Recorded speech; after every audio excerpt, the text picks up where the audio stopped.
کشمیر کے واحد chest disease hospital میں او پی ڈی میں آنے والے مریضوں کی تعداد میں کافی زیادہ اضافہ دیکھا گیا ہے۔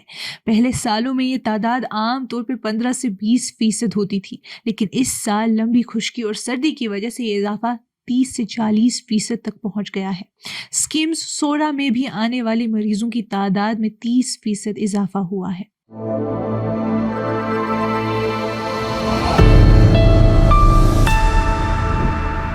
یہ کشمیر رپورٹ ہے۔ آپ سب ناظرین کا خوش آمدید۔ میں ہوں آپ کی میزبان امائمہ ریشی۔ ناظرین، ڈپارٹمنٹ آف چیسٹ ڈیزیز کے ایک ڈاکٹر نے ہمیں بتایا کہ پہلے سردی کے موسم میں روزانہ تقریباً 120 مریض آتے تھے، مگر اس بار یہ گنتی بہت بڑھ گئی ہے۔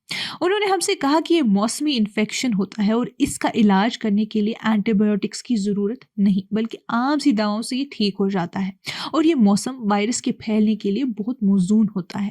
سری نگر وادی میں سردی کے موسم، خاص کر خشک سردی کے دوران الرجی سے متاثر لوگوں کی تعداد میں ہر سال 30% اضافہ ہوتا ہے۔ عام طور پر وادی میں نومبر اور دسمبر کے مہینوں میں سردی اور خشک ہواؤں کی وجہ سے زکام، کھانسی اور بخار بہت پھیلتا ہے، اور لگ بھگ کوئی گھر ایسا نہیں ہوتا جہاں کسی کو بخار، زکام یا کھانسی نہ ہو۔ اسی وجہ سے زیادہ تر بزرگ اور بچے متاثر ہو جاتے ہیں۔ چیسٹ اسپیشلسٹ کا کہنا ہے کہ سردی اور خشک موسم وائرس سے پیدا ہونے والی چھاتی کی بیماریوں کے لیے موزون وقت ہوتا ہے، اور اس لیے لوگوں کو صبح شام تیز سردی میں باہر نکلنے سے پرہیز کرنا چاہیے۔ اس سال بھی خشک سردی کی وجہ سے مریضوں کی گنتی میں کافی اضافہ دیکھا گیا، اور لوگ گلا، ناک اور چھاتی میں انفیکشن کی شکایت لے کر آ رہے ہیں ہاسپٹلز میں۔ یہ انفیکشن موسمی ہوتا ہے اور اس کا علاج عام سی دواؤں سے ممکن ہے۔ ڈاکٹرز ہمیشہ کہتے ہیں اس میں اینٹی بایوٹکس کی ضرورت نہیں پڑتی۔ ڈاکٹرز نے یہ بھی کہا ہے کہ سردی کے موسم میں قوت مدافعت کم ہو جاتی ہے، اس لیے ایزما، سی او پی ڈی اور کینسر کے مریضوں کے ساتھ ساتھ عام لوگوں کو بھی ویکسین لگوانی چاہیے۔ جیسے ہی سردی کا موسم شروع ہوتا ہے اور ٹیمپریچر گرتا جاتا ہے، اس وجہ سے کشمیر میں ہوا کی کوالٹی بھی لگاتار خراب ہو رہی ہے، جو لوگوں کی صحت کے لیے ایک بڑی تشویش بن چکی ہے۔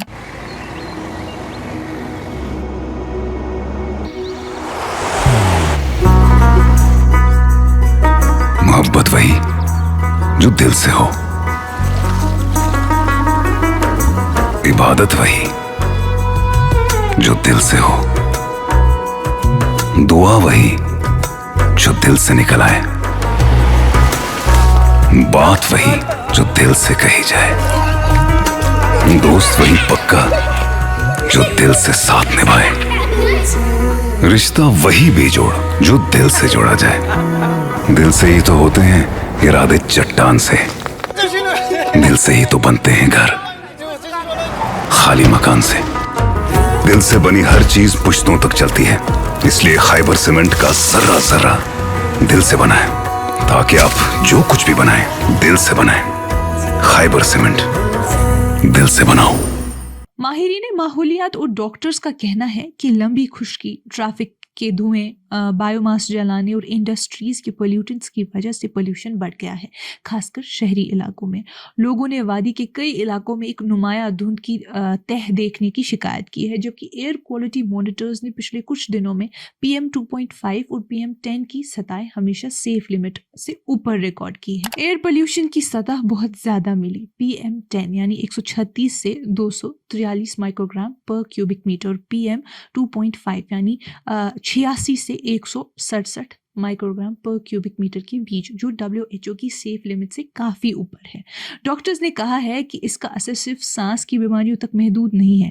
GMC سری نگر کے ایک کارڈیولوجسٹ نے بتایا کہ گندی ہوا میں زیادہ دیر تک رہنے سے ہارٹ اٹیک، ہائی BP، ریدمیا اور سٹروک کا خطرہ بھی بڑھ جاتا ہے۔ فائن پارٹیکلز خون میں گھس کر انفلیمیشن پیدا کرتے ہیں، جس سے دل پر زیادہ بوجھ پڑتا ہے۔ ریسرچ میں گندی ہوا کا تعلق تھکان، سر درد، کمزور امیونٹی، اینگزائٹی اور نیند کی کمی سے بھی جوڑا گیا ہے۔